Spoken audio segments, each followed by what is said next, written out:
Dark Shield, la saga de Becca, capítulo 7, Batalla por Rosenvalles. Cuando Eve activó su mancia para introducirse en su sombra y poder viajar rápidamente a Udastar para dar aviso de la situación que experimentaría Rosenvalles, ella sintió el llamado y la abrumadora presión de un poder inmenso que la asustó tanto que no pudo quitarse de la mente la necesidad de conocer su origen y ponerse al servicio de ese poder. Su viaje solo duró algunos minutos. Al salir de las sombras, se halló en una de las habitaciones que los miembros del consejo utilizaban para recibir a los invitados importantes. Abrió la puerta y sorprendió al guardia que custodiaba esa entrada. Caminó por el pasillo hasta una escalera que la condujo a una puerta con guarniciones de plata. Golpeó 2 veces con la aldaba del mismo metal precioso en forma de mano. «Un momento», gritó una voz desde el interior. Eve esperó unos minutos. Cuando la puerta se abrió, una de las jóvenes recepcionistas del consejo, vestida con su túnica negra, salió de ella, con la mirada baja, y se alejó deprisa. Eve escuchó a Maese Orpheus permitirle la entrada. «¿Qué sucede, oficial Eve?» «La ciudad de Rosenvalles será el paso de una estampida Beyuade», fue advertida por la joven Sasa Lorisei. El habla casi mecánica de Eve era otro elemento para considerarla más una gran muñeca que un ser humano. Aunque Eve no era del todo uno de ellos, pues su gestación fue en el vientre de una mujer embarazada que se convirtió en reviviente cuando fue asesinada por su pareja. Durante todo ese tiempo, su desarrollo se mantuvo como el de un bebé normal, pero fue asimilando características de los revivientes, como el uso de la nigromancia a un nivel inferior.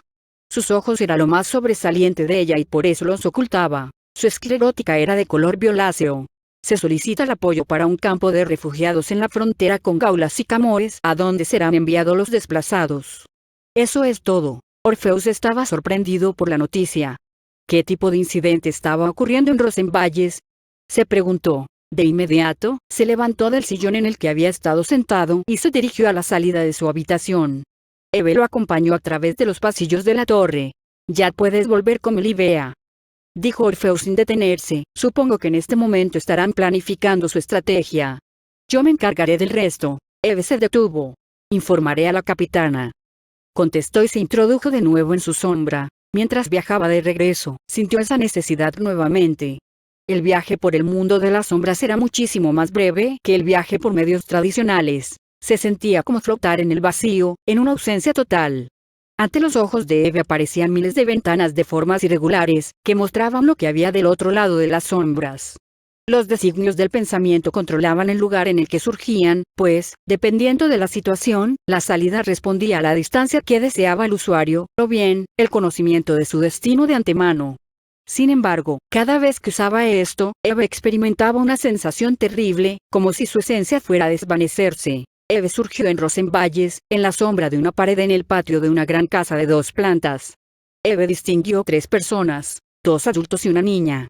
Los 2 adultos intentaban controlar a 2 hipogrifos que buscaban atacar a la niña. Eve sintió que esa niña pecosa era el origen de ese poder que la llamaba, que era tan abrumador que las criaturas de luz, los animales, reaccionaban instintivamente contra quien lo producía. ¿Ella es la causa de esta invasión?, se preguntó. Su aura es similar a la del amo, pero desenfrenada y mucho más intensa. El hipogrifo logró liberarse del agarre de su dueño, el hombre barbudo, y atacó a la niña. Esta se envolvió en su sombra y desapareció sumergiéndose en el piso. «Tengo que informarle a Melibea», pensó Eve y se sumergió en su sombra. En una de las casas desvencijadas de madera en la orilla sur de la ciudad, un hombre de ropas humildes salió sujetando una hoz, herramienta con la que trabajaba en los campos que rodeaban Rosenvalles. Traía la ropa sucia, manchada de tierra y lodo por su labor de campesino. El aviso fue dado por los miembros de la guardia. Todos tenían que evacuar la ciudad y dirigirse hacia el suroeste, a la frontera con Gaulas y Camores. Se aproximaba una gran estampida Beyuade. En las entradas sur y este de la ciudad habría transporte para llevarlos a un lugar seguro. El campesino abandonó su labor y corrió deprisa a su hogar y le dijo a su mujer que tenían que prepararse para salir. Ya habían pasado 10 minutos de ello y su mujer seguía dentro. «Silvia, date prisa», dijo molesto el hombre. «Hace 2 horas que avisaron de la evacuación». «Ya voy», contestó su mujer, que seguía guardando lo poco de valor que tenían en su hogar. Silvia llegó a la puerta de su casa cargando una maleta solo para ver cómo un Midnotch, un gran lagarto con una aleta dorsal iridiscente, embestían a su marido y lo sacudía entre sus fauces. Silvia gritó y cerró la puerta de su casa. Katia ajustó sus guantes de piel y chocó los pedernales para volver a crear una flama. El olor de la tierra labrada subía hasta su nariz. Se encontraba de pie sobre la muralla de la ciudad, pues había sido asignada para protegerla de un ataque Beyuare. Era su trabajo cumplir órdenes, no cuestionarlas, así que aceptó, a pesar del absurdo que sonaba, y fue de inmediato hasta el muro norte. Cuando llegó, el viento que traía la tormenta chocaba con su nuca. Lamentó haberse cortado tanto el cabello. Miró una manada de licaones, cerca de 20 grandes lobos con pequeñas cornamentas en sus cabezas. Venían corriendo por la pradera, más allá de los campos de cultivo en las afueras de la muralla. Eso no es nada, comentó su compañero, y para esto nos apuraron. Su compañero encendió su círculo de mancia. Un muro lápiz. Un muro de tierra se levantó desde el suelo y se interpuso en su camino. Los licaones no se detuvieron y brincaron fácilmente sobre el muro de 2 metros, otros, simplemente lo rodearon. Los que brincaron fueron recibidos por bolas de fuego que los derribaron consumiendo parte de su pelaje. En una situación normal, eso habría bastado para que la manada se regresara, pero no fue así. La manada continuó, incluso aquellos que quedaron chamuscados. Los guardias apostados en ese lugar se sorprendieron por su determinación de ingresar a la ciudad. Katia los siguió atacando con bolas de fuego mientras repetía su hechizo Globus Igneus una y otra vez. Su compañero saltó de la muralla y volvió a encender su mancia. Agitó lápiz. Estacas de tierra se elevaron desde el piso hacia los licaones, algunos fueron atravesados por estas, otros lograron evadirlas sin detenerse hacia la ciudad. Katia reunió sus manos apuntando con sus palmas hacia la manada que no se detenía. Ignis Espiralis, un gran torrente de fuego, surgió del fuego de sus manos y arremetió contra la manada. Muchos de los licaones fueron envueltos por las llamas y caían conforme avanzaban. Estaba tan concentrada en la manada que no se dio cuenta hasta que fue demasiado tarde. Una estirge, una gran ave reptiloide de plumones opacos que generalmente cazaba ovejas, la embistió desde la espalda con su dentada mandíbula por delante. Su cabeza fue introducida en las fauces de la estirge y el torrente de fuego se dispersó al momento. «Katia», gritó su compañero.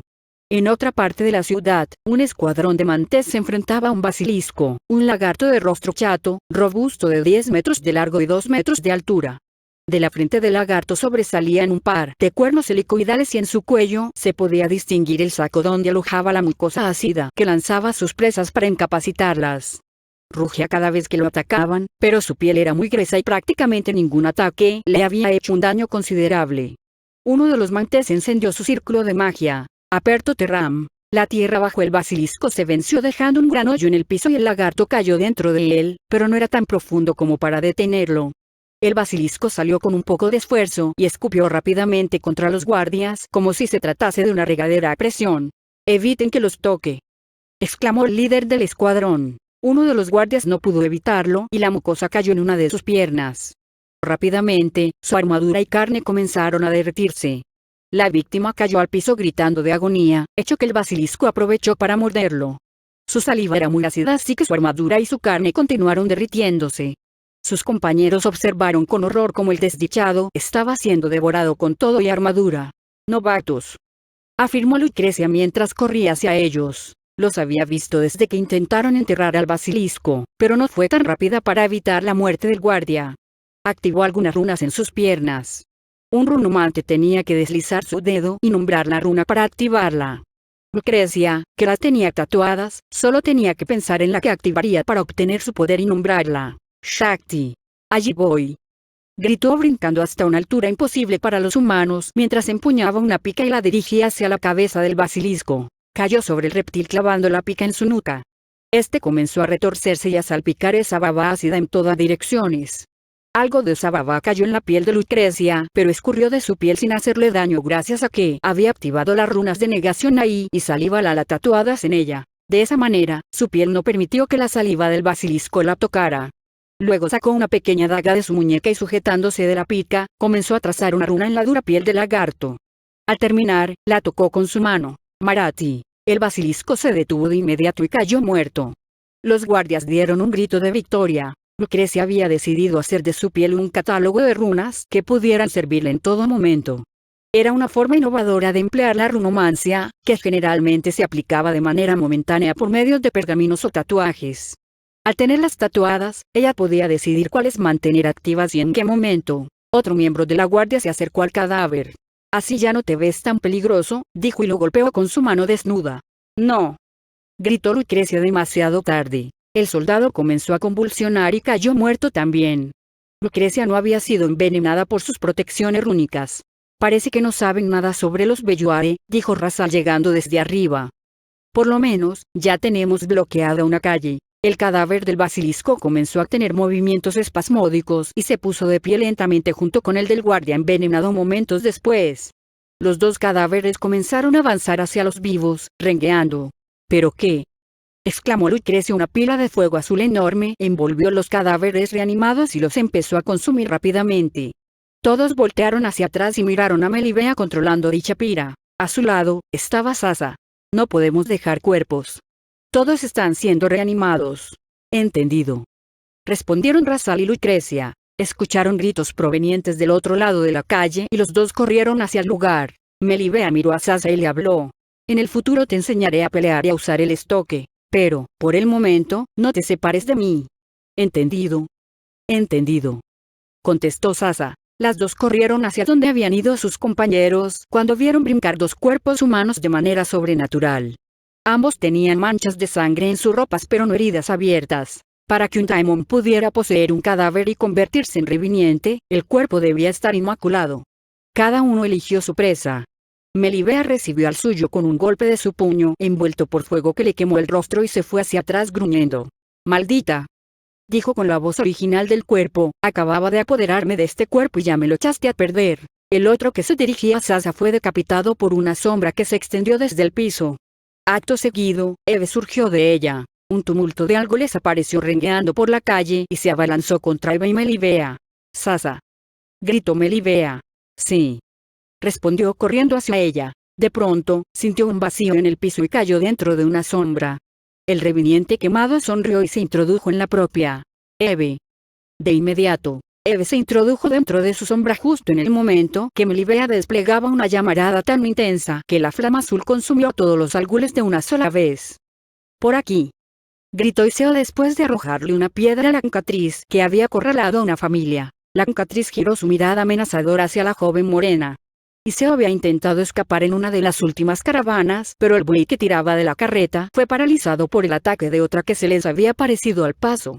El padre de la familia que había sido acorralada había recibido el escupitajo de la Ancatriz y su esposa e hija, cuya apariencia era idéntica a la de él, no se alejaron del hombre paralizado. La Ancatriz escupió hacia Iseo, pero su flema atravesó el cuerpo de la joven ilusionista. Otra Iseo apareció justo a su lado corriendo. El ave reaccionó persiguiendo a su presa, alejándose un poco de los primeros. La joven giró en una esquina y desapareció de la vista de la Ancatriz. El ave se detuvo de golpe al girar la esquina y no ver a nadie. Confundida, regresó su atención atrás y observó a Iseo, que ayudaba a la esposa con el hombre para moverlo hacia un lugar seguro, mientras la pequeña Samantha intentaba ayudar. La Ancatriz hizo un chirrido bastante grave y se lanzó en ataque pero se detuvo de inmediato al distinguir que habían desaparecido. El ave volteó hacia todos lados, pero no veía a nadie mientras Iseo mantenía su círculo mántico encendido, creando la ilusión de invisibilidad en su atacante. Al poco tiempo, la Ancatriz distinguió una nueva presa y salió en su cacería. Iseo y la madre de Samantha lograron llevar al padre hasta la entrada de una casa, donde se refugiaron un momento. «Estamos a salvo», susurró Iseo soltando un largo suspiro. «Muchísimas gracias». Un siseo sonoro detuvo las palabras de la madre de Samantha. Desde el otro lado, las afiladas garras chocando con las piedras de la calle resonaban en una estridente marcha. Las figuras blanquecinas de patas alargadas como de arañas iban cazando. En las fauces de algunas se notaba la victoria sobre sus presas. ¿Qué podría hacer contra Belluae que no utilizan sus ojos para cazar? Pensó Iseo después de ver los 4 musebas que se dirigían a ellos. Iseo perdió la esperanza. Su especialidad era la ilusión visual. Había sido la mejor de su generación en ese aspecto, incluso la auditiva y la táctil tenía un desempeño bueno, pero la olfativa siempre fue un gran problema. De no ser por los méritos en las otras, y su intención de dedicarse al espectáculo ambulante, tal vez no habría aprobado el examen de título. Los musebas eran Belluae que no tenían ojos y generalmente vivían en nidos como las tarántulas. Usaban su agudo sentido del olfato para cazar y se encaminaban directamente hacia donde estaban. Iseo se colocó delante de la familia. Sus piernas temblaban y estuvo a punto de hacerse encima cuando el siseo de la que iba al frente indicó que ya los tenía ubicados. De repente, el museba brincó a un lado perdiendo una pierna en el proceso. Una gran hacha de metal había sido la culpable, sujetada por un gran hombre musculoso con un tupido bigote. Nodier había estado patrullando las calles de la ciudad desde que el incidente había comenzado. Se había enfrentado sin parar a todo tipo de Beyuae. Por suerte, el cansancio aún no le había cobrado su cuota. Vio desde el techo de la casa que los Musevas tenían acorralados a un grupo de sobrevivientes. Cuando era un guardia del montón, había participado en algunas misiones para cazar estas extrañas arañas. Sabía que el haber fallado ese ataque sorpresa y no haber eliminado ninguna, le traería muchas complicaciones si seguía enfrentándolas solo. Parte de la enorme hacha escurrió hacia el cuerpo de Nodier, formando una protección en sus puntos vitales. El hacha se dividió en dos nuevamente formando un burdo escudo en la mano derecha. Nodier balanceó su hacha, que aún seguía siendo algo grande, preparándose para la batalla venidera. Los Musevas se acomodaron intentando rodear a Nodier, siseando con furia por su compañero herido que se colocó detrás de ellos. Este tenía que ser realmente preciso si quería sobrevivir. Si se dejaba atacar por todos a la vez, podría utilizar su ferromancia para empalarlos juntos, pero no saldría bien librado y tenía que seguir con su labor de protección a los ciudadanos que habían quedado. El Museva de la derecha avanzó rápidamente con la ayuda de un impulso extremo de sus patas traseras y se colocó enfrente de Nodier en un instante. Luego, lanzó un zarpazo que chirrió en el metal de su peto. El ferromante envolvió la garra en el metal y la cercenó pero no pudo evitar el desgarro en una de sus pantorrillas que otro Museva le provocó. Nodier impulsó su grande cuerpo para alejarse del segundo Museva con una voltereta mientras utilizaba su mancia para atacar al Beyuae, estirando el mango de su hacha hacia el cráneo de la criatura. El resultado fue el abatimiento de la primera criatura. Quedaban dos heridos y uno en buenas condiciones. Su pantorrilla no dejaba de sangrar y ya no podía apoyarse bien en ella. Miró de reojo a las 4 personas que se refugiaban detrás de él. «Vayan a la alcaldía», gritó Nodier, «yo los detendré lo más posible».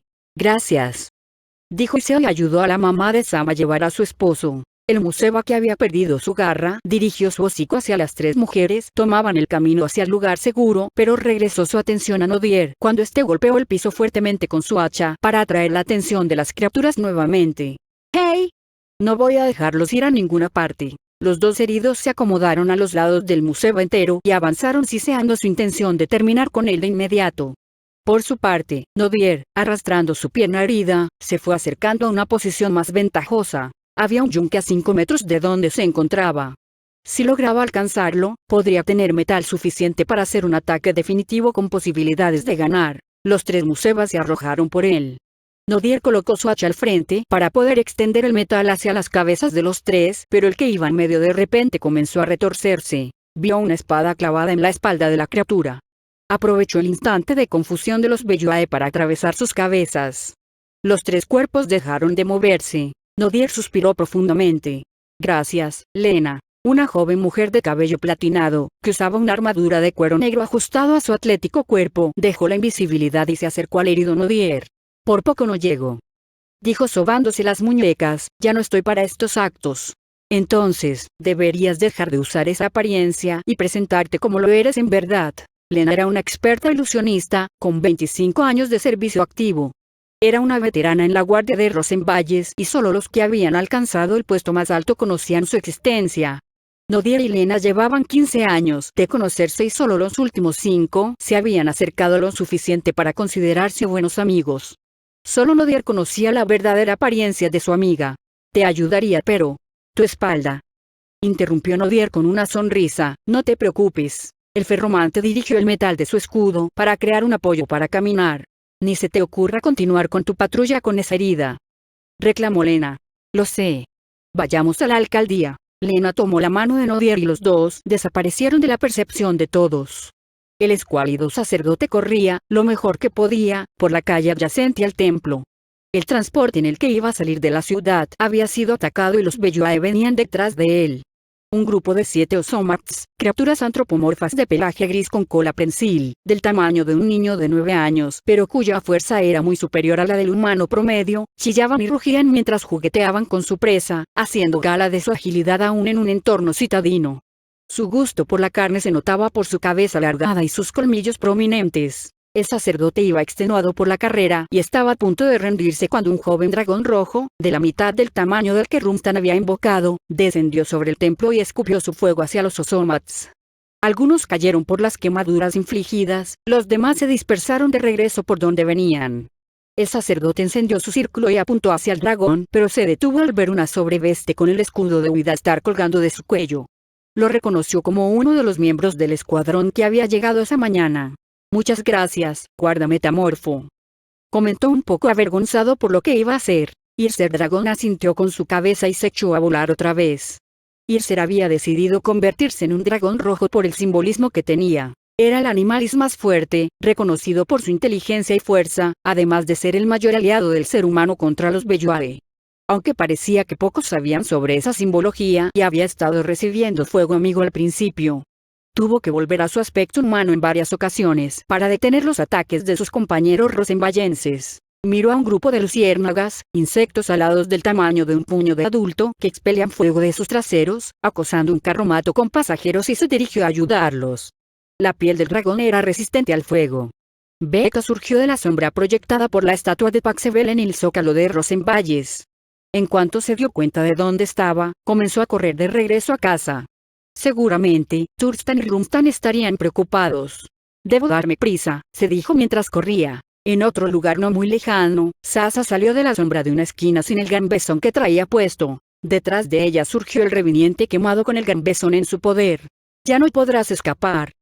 Le dijo, tus protectoras están lejos. Sasa se dio la vuelta y comenzó a correr. Tengo que regresar con la capitana, pensó. Tanto Sasa como Becca corrían por rutas perpendiculares, tan enfocadas en llegar a su destino que no pudieron evitar el choque en su encuentro al doblar una esquina. La inercia en el movimiento de Sasa arrastró a Becca en su dirección. Las dos se abrazaron como un acto inconsciente, intentando asirse una a la otra, y cayeron dentro de otra sombra. Se perdieron dentro de ella ante la mirada del reviniente que perseguía a Sasa. Cuando el reviniente llegó al lugar, unos segundos después, se introdujo en la misma sombra. Sasa había tocado la piel de Becca mientras caía dentro de la sombra. Con los ojos de Becca miró una figura en el piso, sintió el horror y la tristeza de la niña al darse cuenta de quién se trataba. Escuchaba los balbucios de Becca al iluminarse la habitación y verse en el espejo con la boca llena de sangre. El dolor se hizo tan intenso que se trasladó a las penumbras de la noche que comenzaron a destruir todo a su paso como si se trataran de látigos de oscuridad. Sasa y Becca salieron rodando de una sombra hacia la calle. Los rayos y truenos de la tormenta que comenzaba a caer sobre la ciudad trajeron de vuelta a las dos chicas de su ensimismamiento. No entendían qué había pasado. La tarde se tornaba más oscura. ¡Ouch! Exclamó Becca, que volteó a ver a Sasa y le preguntó, ¿estás bien? Nos dimos un buen golpe allá atrás. Becca sonrió y su estómago empezó a gruñir. Lo siento. Le dijo juguetonamente, no he comido nada desde hace algunos días. Sasa seguía estupefacta por lo que había sentido en el sueño de Becca. Es el reviniente de la escuela de creación. Susurró. Becca estiró su mano para alcanzarla. Oye. No me toques, monstruo. Contestó Sasa poniéndose de pie. Becca bajó la mirada. Sintió que esa palabra encajaba perfectamente para describirla. Recordó lo que le había hecho a Franz, el gato. De cómo lo persiguió con ansias de devorarlo hasta que su sombra lo hizo por ella. De cómo su hambre fue aliviada por un instante y la felicidad que eso le provocó. El llanto de esa ocasión fue, más que nada, por la enorme culpa de haber sentido esa alegría. Por suerte, no le había pasado nada y se alejó caminando, aunque algo extraño. Tal vez, tenga razón. Susurró. Sasa espabiló y desenfundó la espada que colgaba de su cintura. Un estoque, que no era más que un adorno, y lo apuntó contra Becca. No permitiré que destruyas más esta ciudad. ¿Eh? Becca no entendió lo que esa chica había dicho. Si de todos modos moriré, mejor, allí estás. Dijo el reviniente quemado que salía de una sombra del piso. Y veo que tienes una. La expresión del reviniente se transformó de una sonrisa perversa a una mueca de horror ante Becca. No puede ser. Mi cristal no puede salir de mi Elsan, pero ¿por qué te sientes como ella? Un enorme tentáculo cayó encima de la casa que estaba a un lado del reviniente y también lo aplastó.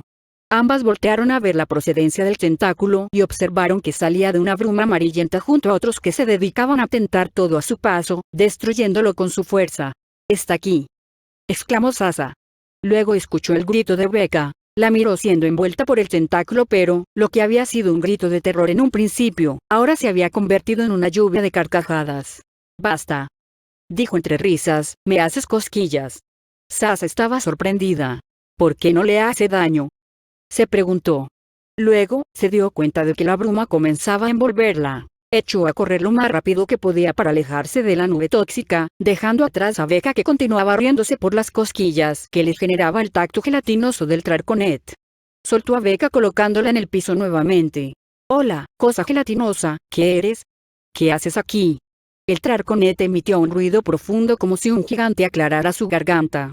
Se movió un poco más hacia Becca y en el acto destruyó otras casas aledañas. No deberías estar aquí. Le dijo como si le estuviera entendiendo, eres demasiado grande. Tomó el tentáculo con su mano y lo condujo hacia ella, como si acompañara a un niño pequeño a su casa. Ven conmigo. La gente se enojará si sigues destruyendo casas. Te llevaré fuera de la ciudad. El Trarconet comenzó a moverse en la dirección que le estaba indicando Becca. Eres blandito como la gelatina. Le gruñó el estómago y se encorvó, no deberías estar en una ciudad.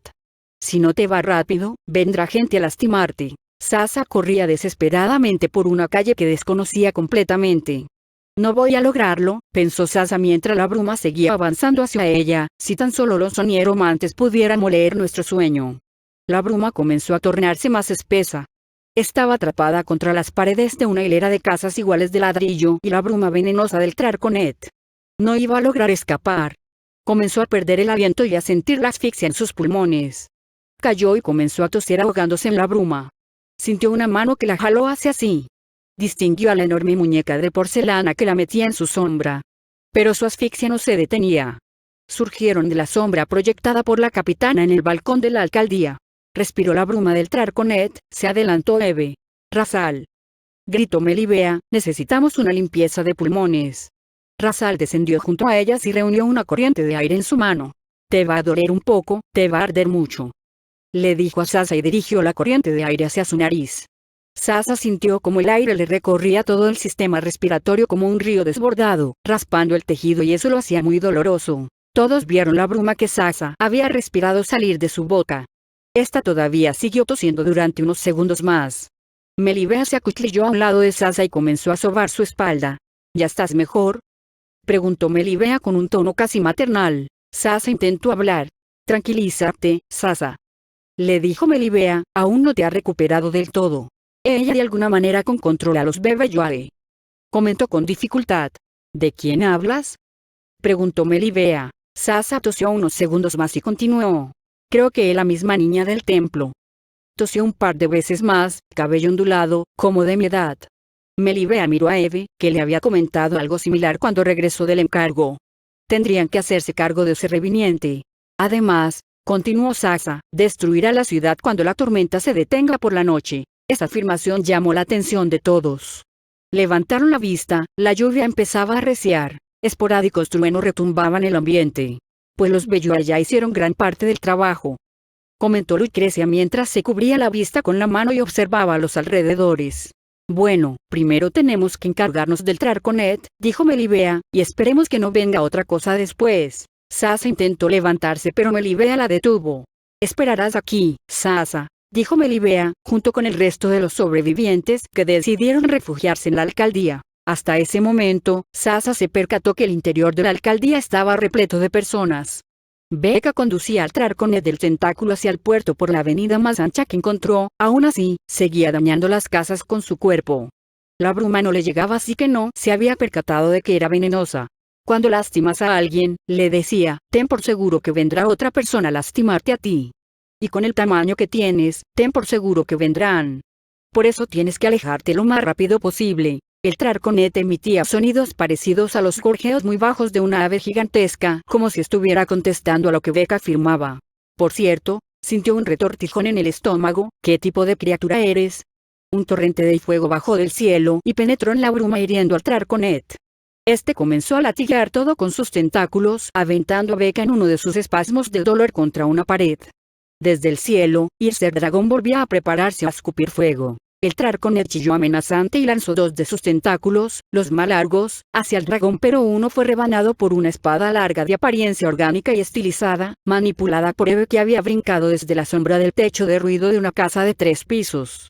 El otro fue consumido por el fuego dirigido por Melibea desde abajo. Los tentáculos cayeron como troncos en el piso, pero el quemado se siguió retorciendo. El Trarconet chilló de dolor. Becca estaba dolorida y débil por el hambre. No podía hacer nada para detener a los atacantes. Ni siquiera podía hablar bien por el golpe recibido.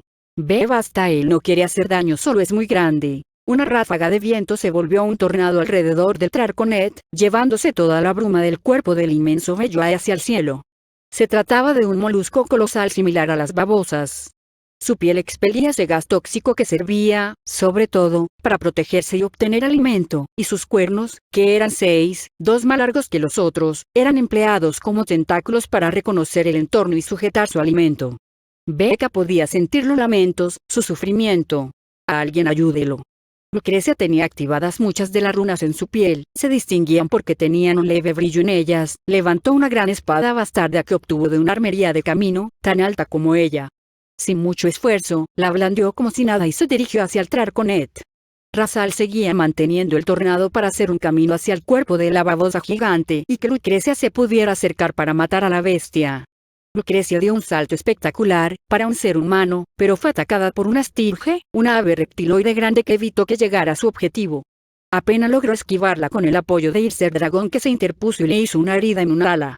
La estirge cayó sobre una casa y Lucrecia, de pie en el piso. Una jauría de licántropos se dirigió hacia Razal. Los Belloy antropomorfos mostraban sus hocicos y garras embarrados de sangre. Melibea los mantuvo a raya usando un muro de fuego entre la jauría y ellos. Ninguno se atrevió a rebasar la muralla ígnea. Sin embargo, por el otro lado, un grupo de Nosferatus, criaturas humanoides blanquecinas de cráneo alargado y rostros chatos, con diminutos ojos como de topo, se acercaban empuñando armas que habían recogido en su incursión por la ciudad. Por su vestimenta, existía evidencia de que tenían cierto grado de civilidad. Estos Belloy habitaban en cavernas. Era muy extraño verlos fuera de su entorno natural. Eve se lanzó hacia los Nosferatus, empleando las sombras para empalarlos y luego rematarlos con su espada. El sentido del oído era el punto triunfante de los Nosferatus, pero usar las sombras para atacarlos no causaba ningún tipo de ruido. Solo se percataban de cómo sus compañeros estaban cayendo de uno en uno. Melibea no pudo evitar pensar que los Belloy estaban ayudando al Traconet, que estaban trabajando en equipo. Hizo que el muro de fuego envolviera a algunos licántropos y estos huyeron junto con el resto de la jauría. Eve terminó con el último Nosferatu y se dirigía hacia Melibea cuando se detuvo al ver a Becca a unos 20 metros de ella, hincada en el piso. Si ella está produciendo esto, pensó, lo mejor sería detenerla de una vez. Eve se introdujo en su sombra y apareció por detrás de la niña. Preparó su espada para decapitar a la niña desde arriba. En ese instante, un cuervo atacó directamente sus ojos e hizo que el corte se desviara. La espada atravesó por el hombro hasta el pulmón. Becca gritó de dolor, su sangre salpicó en el suelo y se activó un círculo de mancia del que no surgió nada. Becca miró con horror la espada que salía de su pecho y volvió a gritar, pero ahora con miedo. Las sombras cercanas a Becca se convirtieron en látigos filosos que serpentearon a su alrededor, destrozando incluso la roca del piso. Eve retiró su espada del cuerpo de Becca y se alejó de los embates de las sombras. Estos eran tan poderosos que Eve tuvo que huir de ellos. Por su parte, Becca se envolvió por su sombra y desapareció. Lucrecia corrió directamente hacia el Traconet desprotegido de su bruma por el tornado de Razal. Activó todas las runas de sus brazos y piernas y preparó el corte de la espada bastarda. El corte fue profundo y continuo. Cercenó los tentáculos de raíz y partió a la criatura en dos. El colosal Belloy dejó de vivir. Acto seguido, Melibea se dedicó a quemar los restos de todos los Belloy que habían sido exterminados en ese lugar. Razal empujó la bruma hacia el cielo y lo esparció de manera que se desvaneciera con las corrientes de aire y ya no fuera peligroso. ¡Sí!, gritó Lucrecia. ¿Ahora qué sigue? Miró a Melibea. Melibea observó a Eve que se acercaba con algunas heridas abiertas.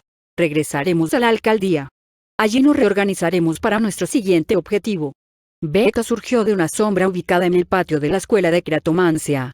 La herida seguía sangrando y a Becca se le dificultaba todo, incluso respirar. Otra vez le llegó a la mente el recuerdo de su muerte a manos de la abominación invocada por Adric. Sus ojos derramaron lágrimas justo antes de apagarse nuevamente. Becca volvió a morir. Un graznido resonó en el silencio del patio. Caras, el cuervo, se acercó volando y se posó en el pecho de Becca.